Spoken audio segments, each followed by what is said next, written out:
Possibly not. Okay. Okay, well, continuing on with our program today, our next speaker is Dr. Sargon Hasso. Dr. Sargon Hasso received his PhD from Illinois Institute of Technology. Dr. Hasso is probably the foremost expert on digitization and Assyrian texts. He was the forerunner for all the work that eventually became the first usage of Assyrian fonts in the Unicode script. And his work has been vital to most of us who utilize anything in Assyrian in computing today. So anytime you are utilizing something where you're typing Assyrian within the text, within the computer, in some portion, that's indebted to Sargon. So just wanted to pass that along to everybody. I know I've been indebted to his work, so I'm very thankful and happy to be here and excited to hear this wonderful presentation on the digitization and preservation of modern Assyrian texts, addressing the challenges of low-resource languages through advanced technological solutions. And I'll turn it over to Sargon. Thank you.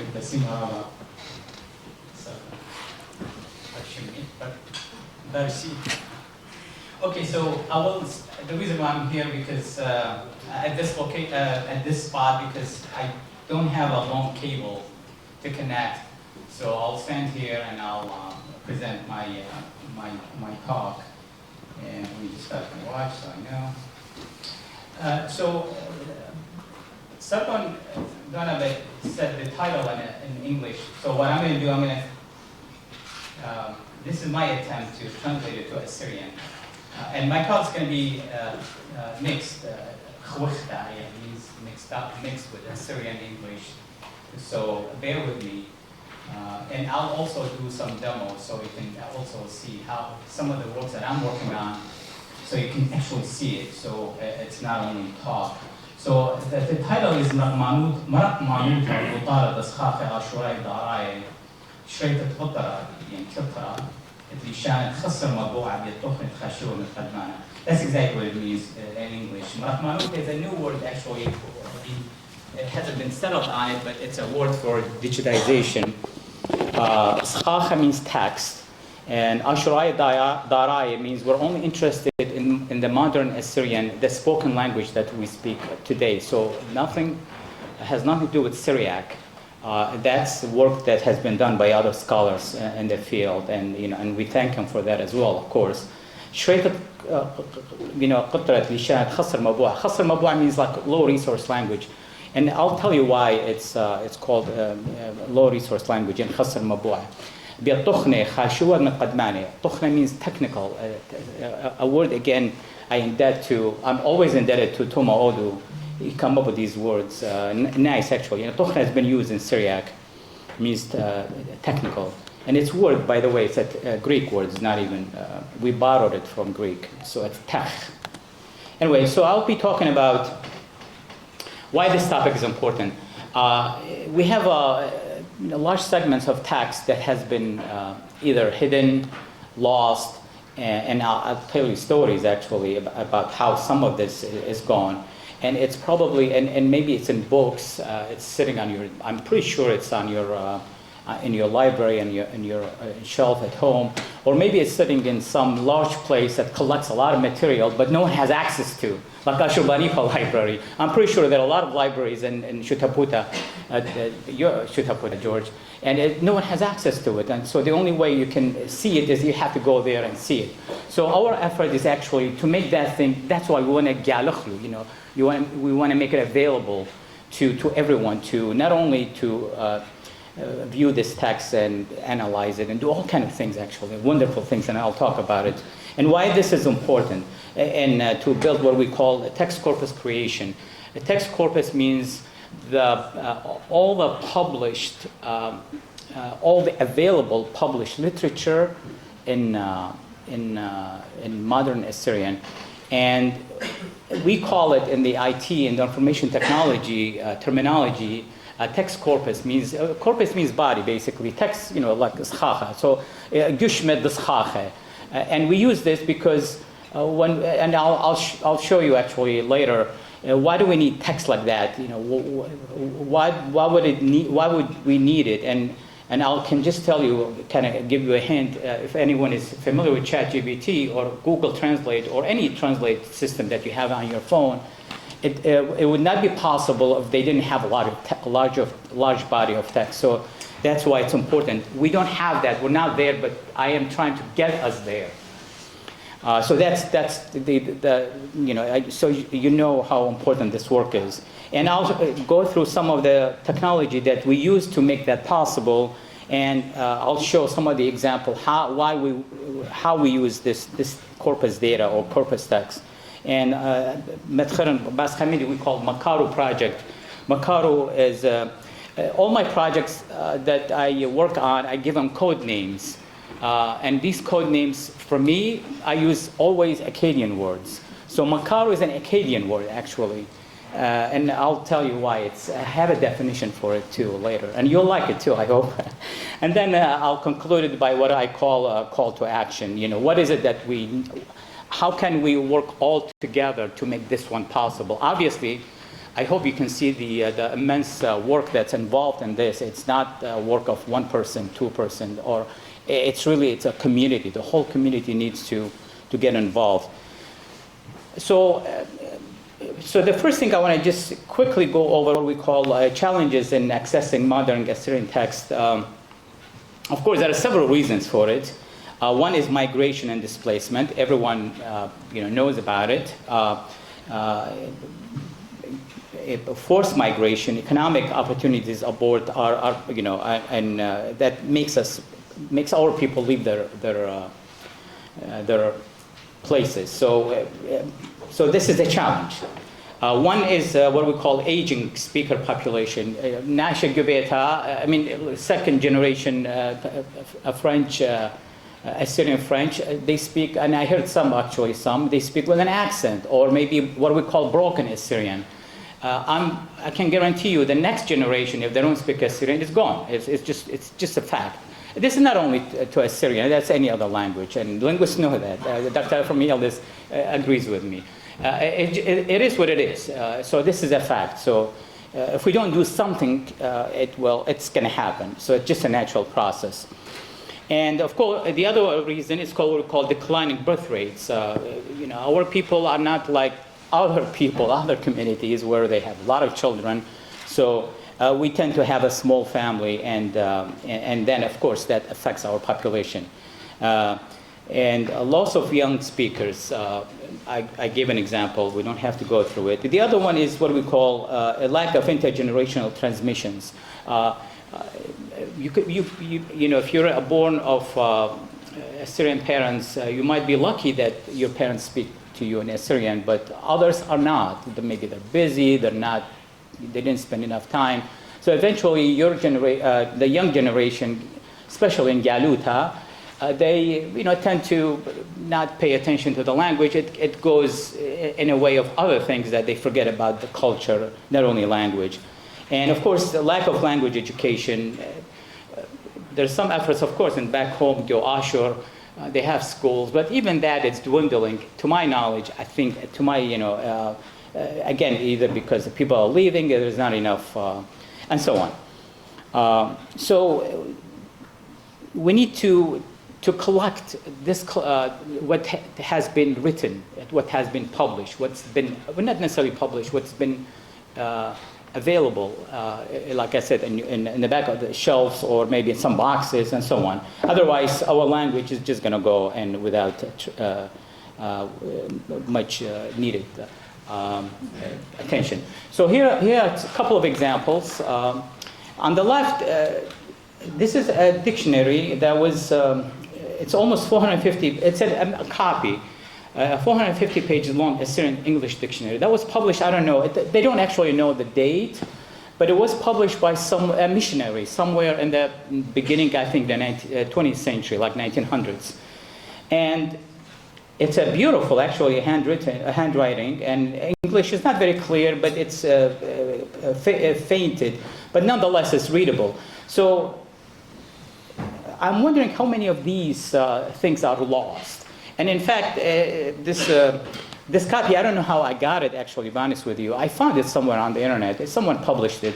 And what it says, they have a note that says, it was given to us by, they don't even know the name of the author. It was found in a box, and these people thought it was important. They gave it to some library in New York somewhere, and they don't know who the author is, but they found it important. Whatever, they scanned it, I guess they publish it. So this is one example. The other one on the right-hand side, and Nicholas Algilu actually wrote about this, خيشة والأرمي مش خلا يتوالم بخشان خزمودي وشيم دوناشا.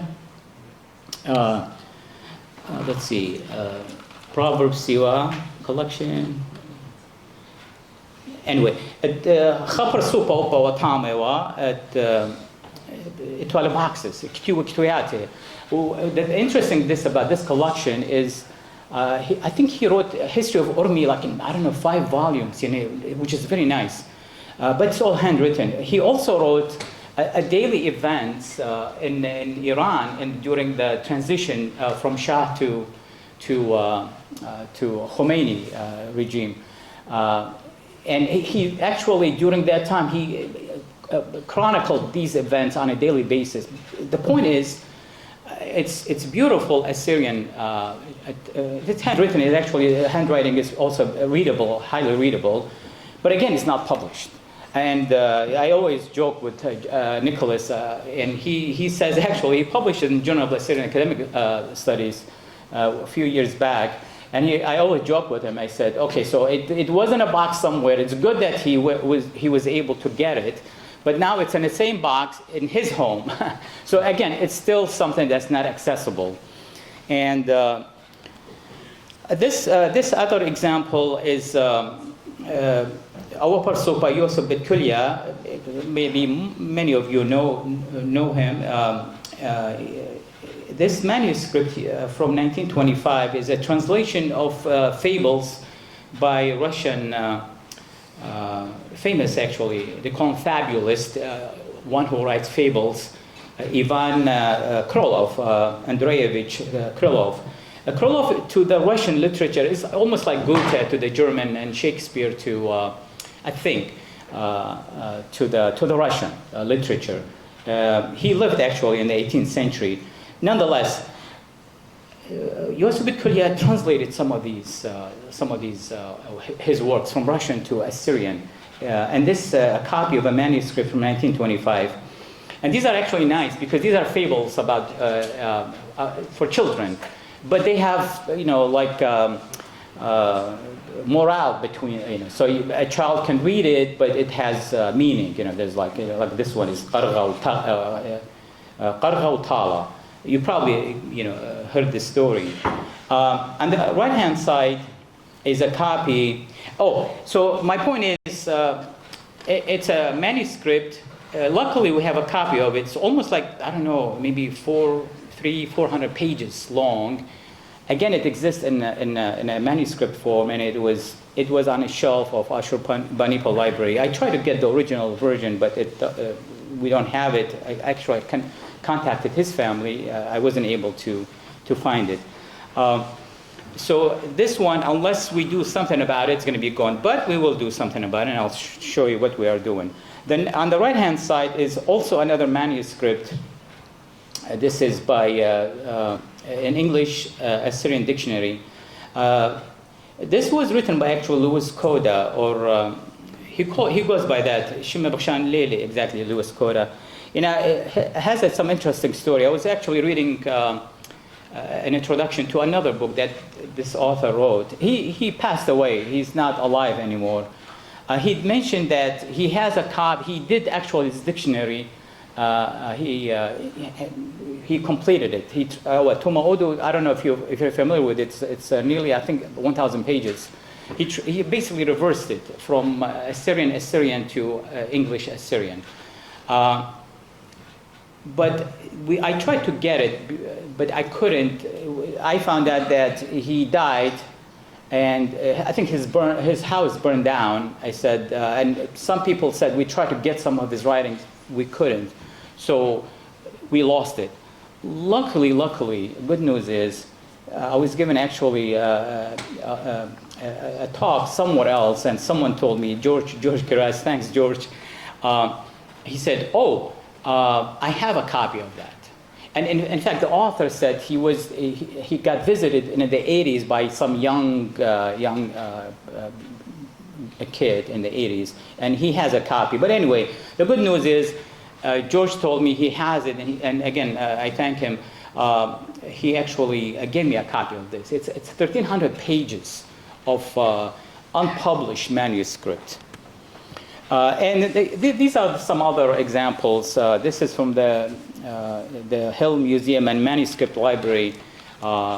It's a wonderful work. Anyway, I don't want to go into details. And the other one is not very clear, but actually it's a history by, let's see, Morhaj Isaac. This is actually,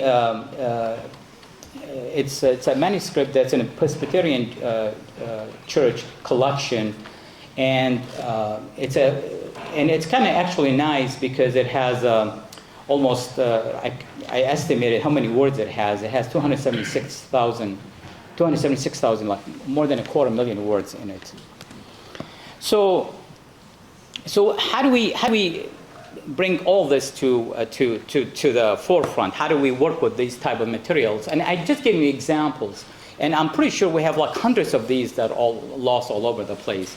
And we can use, in this slide, it shows you the type of technologies that we can use to work with this type of material.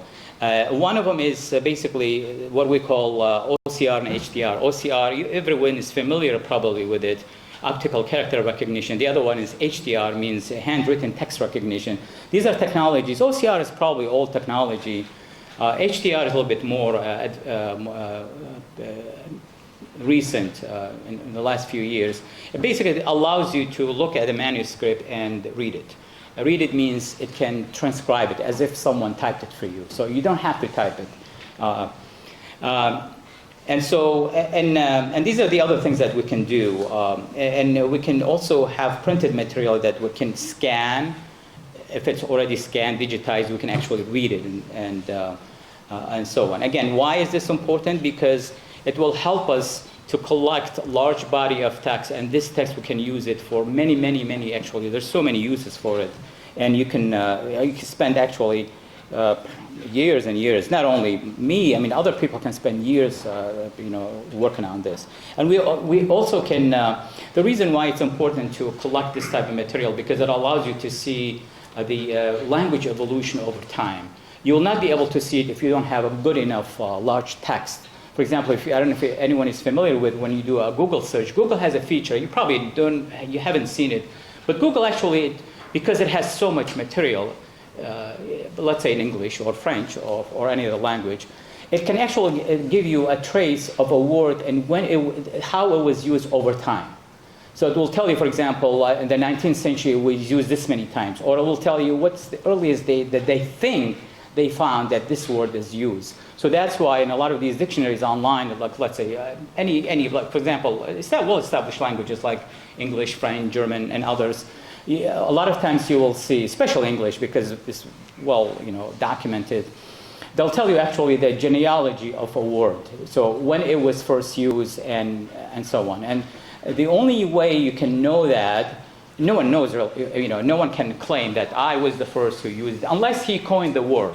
That person, he or she coined that word. And, but other than that, they can only estimate that because it appeared and then this document that was dated from this time period, they'll know that most likely it was that was the time that it was used.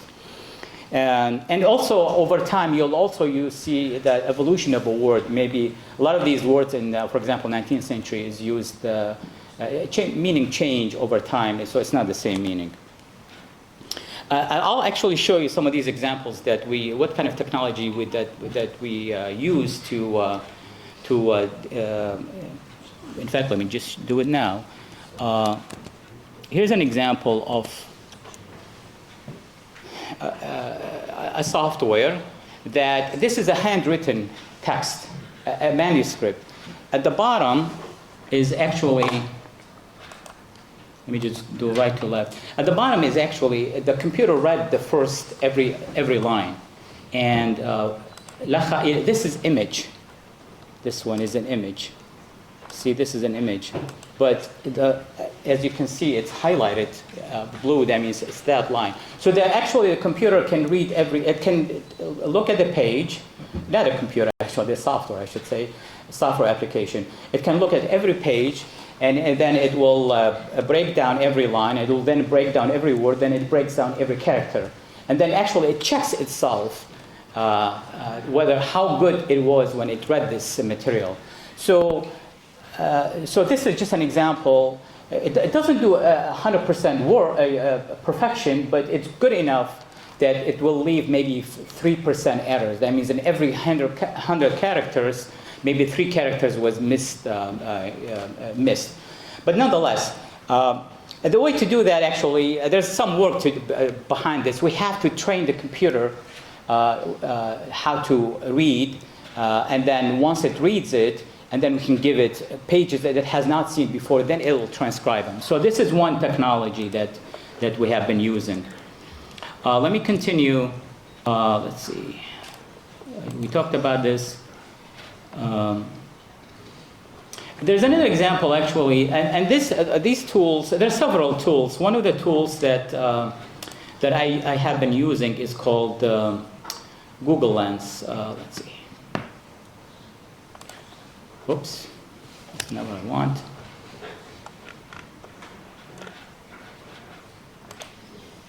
Google Lens allows you to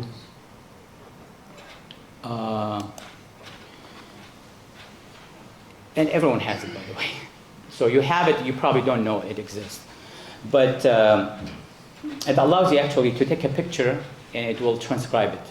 Although it doesn't support, Google doesn't officially support Assyrian, but nonetheless it does okay job.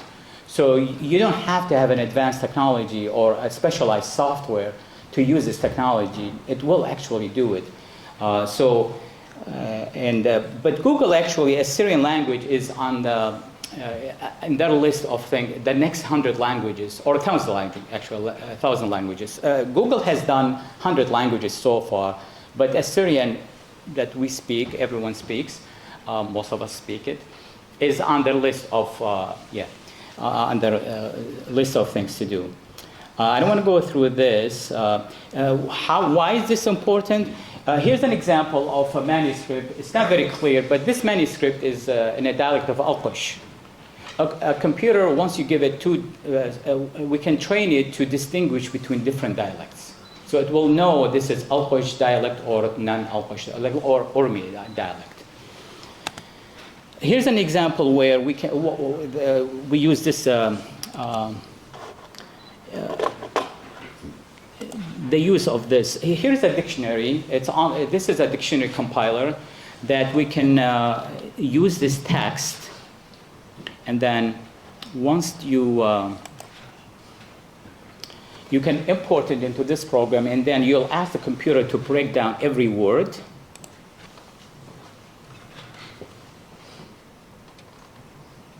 And then you can actually then you can visit everything, and then you can actually enter into the computer automatically. So the computer knows every single word, and the words that you've entered already, it knows. Things that you have not entered, it will flag it. So that's another use of it. Another example I can show you is that the uses of is this what we call. A computer can actually distinguish between different languages. This is an example of a page from Odisho Melko, but it's this one. But as you can see, a computer can actually go through every line, every word, and it will be able to recognize that this is Assyrian, and this is English, this is Arabic. And not only that, it tells you exactly where the location, where it starts, where it ends. So again, this is because of this technology that we have now. This is better. I can show you an example of search engine that we have developed. we call it بقراين ولا بعدوقة بتأكد أشوباني. So if I type a word, for example, min,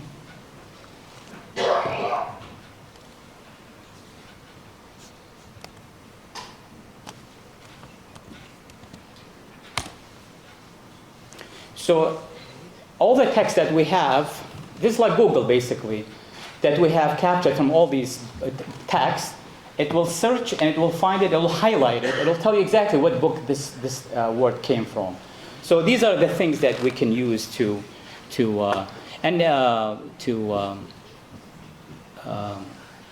one application of and Baduqa means, by the way, Baduqa means like something to search. You send Baduqa to a scout. And exactly, thank you. That's why I called it Baduqa, because it goes and searches for words for you. So it's Baduqat Khabrana, Baduqat Millale. And the dictionary actually is available online. It's a work in progress. And you can actually search for words. For example, Kipa. Let me just change the word. Keyboard, keeper. And you can search, and it will show you where it is. It's just available online. And the thing that we're doing with this dictionary, we're also giving a definition.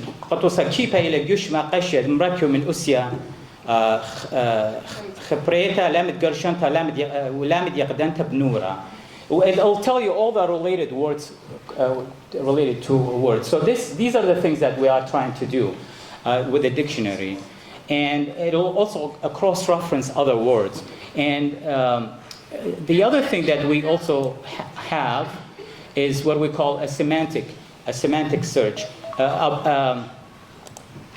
That's my signal.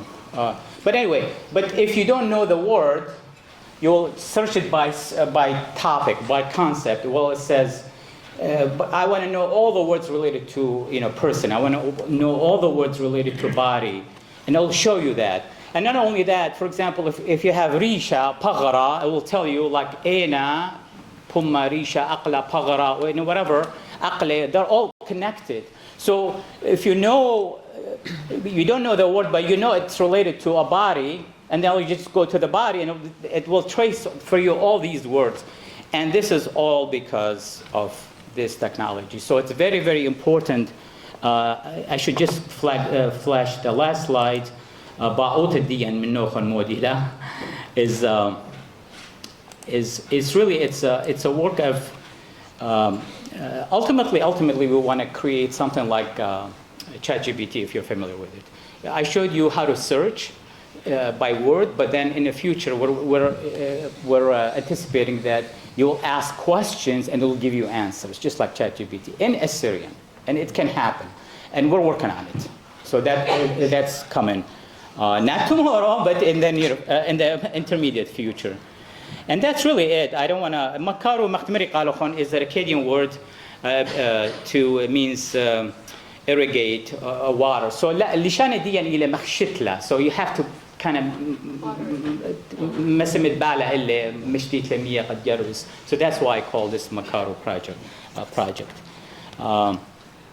And these I don't have to go through that. And that's it really. The call to action, I think this is the call to action, yeah. We need to share knowledge, we need to we need to fund these projects, we need to collaborate, and we need to communicate, and we need to educate. So if you have content that you think that we don't have about Assyrian, contact me, and I'll be happy to show you how to get it from you, whether it's a manuscript that you think is important, or you have a box that has some treasures, and so on.